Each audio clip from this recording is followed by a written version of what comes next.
السلام علیکم ورحمۃ اللہ وبرکاتہ۔ آج ہم بات کریں گے معاویہ بن سفیان کے حوالے سے اور رد کریں گے ان خوارج کا جو کہ حناف کے اندر موجود ہیں، بریلویوں میں تھوڑے سے اور دیوبندیوں میں زیادہ تعداد میں۔ یہ ناسبیت کا لبادہ اڑے ہوئے حناف کے درمیان ہیں۔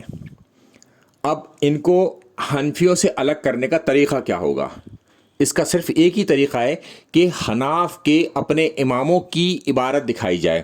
جو اپنے امام کی عبارت کو مان لے وہ تو حنفی، اور جو اس کا انکار کر دے تو پھر آپ سمجھ جائیے کہ یہ خوارج ہیں جو حناف کے اندر گھسے ہوئے ہیں۔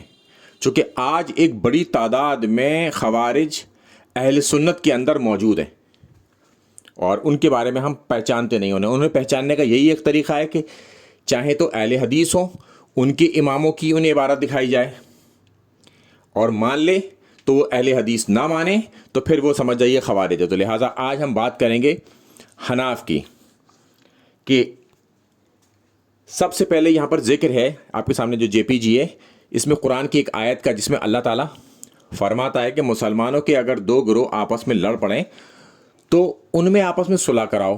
اگر ایک گروہ دوسرے گروہ کے خلاف سرکشی کرے تو سب مل کر اس سے جنگ کرو، اور جب تک جنگ کرو جب تک وہ اللہ کی راستے پر نہیں واپس آتا۔ اور پھر اس میں ذکر کیا گیا حدیث عمار کا، کہ جنگ صفین میں معاویہ بن سفیان کے گروہ نے حضرت عمار ابن یاسر رضی اللہ تعالیٰ عنہ کو شہید کر دیا۔ تو لہٰذا اس بات پر اب مہر لگ چکی کہ معاویہ بن سفیان کا گروہ ہی باغی تھا۔ قرآن کی آیت پھر حدیث عمار، یعنی کہ دونوں چیزوں کے آرگومنٹ کے ساتھ حنفی آگے بڑھ رہے ہیں۔ تو کسی کی بھی کوئی بات اگر صحیح ہوگی تو ہم اس کی اس بات کو صحیح کہیں گے، کیونکہ حق کے ساتھ کھڑا ہونا چاہیے ہمیشہ انسان کو۔ اب بات کرتے ہیں خود امام ابو حنیفہ کی۔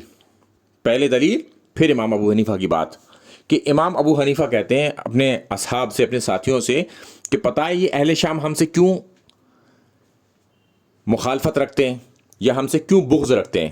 تو انہوں نے پوچھا ہمیں پتہ نہیں۔ تو انہوں نے کہا کہ ہمارا موقف یہ ہے کہ ہم اگر ہوتے اس وقت تو حضرت علی کا ساتھ دیتے اور معاویہ بن سفیان سے قتال کرتے، جنگ کرتے حضرت علی کی حمایت میں۔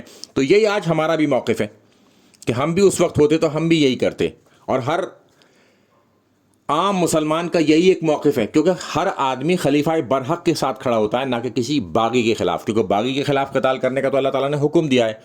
اور یہ حدیث عمار معاویہ بن سفیان کے اوپر ایک مہر ہے جو کہ بغاوت پر مبنی ہے۔ اللہ کے رسول کی صلی اللہ علیہ وسلم کی یہ حدیث متواتر ہے کہ عمار کو ایک باغی جماعت قتل کرے گی، عمار تو انہیں جنت کی طرف بلائے گا اور وہ جماعت جہنم کی طرف بلانے والی ہوگی۔ مگر آج خوارج اس کا انکار کرنے لگے ہیں اس حدیث کا، جبکہ یہ حدیث متواتر ہے، بخاری مسلم دونوں کے اندر موجود ہے۔ اب ہم چلتے ہیں حناف کے دوسرے امام، امام بدر الدین آئینی۔ یہ کہتے ہیں کہ امام کرمانی کا رد کرتے ہوئے، امام کرمانی نے درج کیا ہے کہ معاویہ بن سفیان اور حضرت علی دونوں نے اجتہاد کیا، حضرت علی کا اجتہاد صحیح تھا تو انہیں 2 اجر ملیں گے اور معاویہ بن سفیان کو 1 اجر ملے گا۔ تو امام بدر الدین آئینی کہتے ہیں کہ معاویہ بن سفیان کو اجر کیسے مل جائے گا، کہ جب ان کے پاس حدیث عمار پہنچ چکی کہ عمار کو ایک باغی جماعت قتل کرے گی عمار، تو اس کے باوجود بھی وہ اپنی بغاوت پر اڑے رہے اور انہوں نے کوئی رجوع نہیں کیا اور حضرت علی کی مخالفت کرتے ہی رہے۔ اگر وہ رجوع کر لیتے تب تو ہو سکتا تھا ان کا اجتہاد ہو، مگر باغیوں کے لیے کوئی ایسی حدیث موجود نہیں ہے جس میں کہ باغی اجتہاد کرے اور اسے ایک اجر ملے۔ تو انہوں نے امام کرمانی کی اس بات کا پورے طریقے سے رد کیا اور کہا کہ حضرت معاویہ کیا اس بات پہ ہی راضی نہیں ہے کہ انہیں برابر چھوڑ دیا جائے، جا کے ایک انہیں اجر بھی ملے اس حوالے سے؟ یہ بالکل صحیح بات ہے کہ اجر کس بات کا باغی ہوگا؟ اگر صحابہ کو آپ قتل کریں گے، صحابی کو قتل کرنے پر کیا اجر مل سکتا ہے کسی باغی کو؟ یا صحابی سے قتال کرنے پر؟ حضرت علی تو خلیفہ راشد برحق تھے، تو ان کی تو اطاعت کرنی تھی معاویہ بن سفیان کو بغاوت چھوڑ کر۔ نہ تو معاویہ بن سفیان نے کبھی بغاوت چھوڑی اور نہ ہی حضرت علی کی کبھی اطاعت کری، باوجود اس کے کہ ان کے پاس حدیث عمار پہنچ چکی تھی۔ یہ حناف کا پختہ ایک موقف ہے حدیث عمار کے اوپر، کہ حدیث عمار کی وجہ سے ہی وہ معاویہ بن سفیان کو باغی سمجھتے ہیں، اور وہ سمجھتے ہیں کہ معاویہ بن سفیان نے ہی حضرت عمار ابن یاسر کو شہید کیا تھا، جبکہ معاویہ بن سفیان کا بھی یہی کہنا ہے کہ ہم تو اپنے لیے لڑ رہے تھے، اپنے دفاع کے لیے لڑ رہے تھے، حضرت علی نے عمار ابن یاسر کو ہمارے بیچ لا کھڑا کرا یا لا پھینکا اور عمار شہید ہو گئی۔ اس کا انکار تو خود معاویہ بن سفیان نے نہیں کیا جو آج خوارج کر رہے ہیں۔ اب ہم چلتے ہیں اس کے آگے۔ امام ملا علی قاری، یہ بھی حنفیوں کے بہت بڑے امام ہیں۔ یہ کہتے ہیں کہ میں کہتا ہوں کہ حضرت معاویہ پر واجب تھا کہ اپنی باغی بغاوت کو چھوڑ کر رجوع کرتے اور حضرت علی کی اطاعت کرتے۔ حضرت علی خلیفہ برحق ہیں،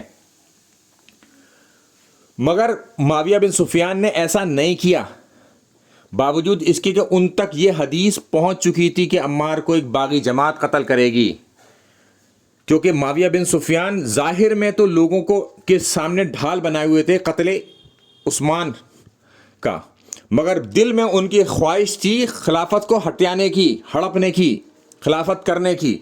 یہ باقاعدہ انہوں نے اپنے الفاظوں میں لکھ دیا۔ اور معاویہ بن سفیان کے اس عمل سے، جو کہ انہوں نے خلیفہ راشد کے ساتھ قتال کیا، دین کو مہجور کر دیا، یعنی کہ قرآن و سنت کو ایک طرف رکھ دیا اور اپنی بات پر اڑے رہے اور کبھی رجوع نہیں کیا اور باغی ہی رہے۔ السلام علیکم ورحمۃ اللہ وبرکاتہ۔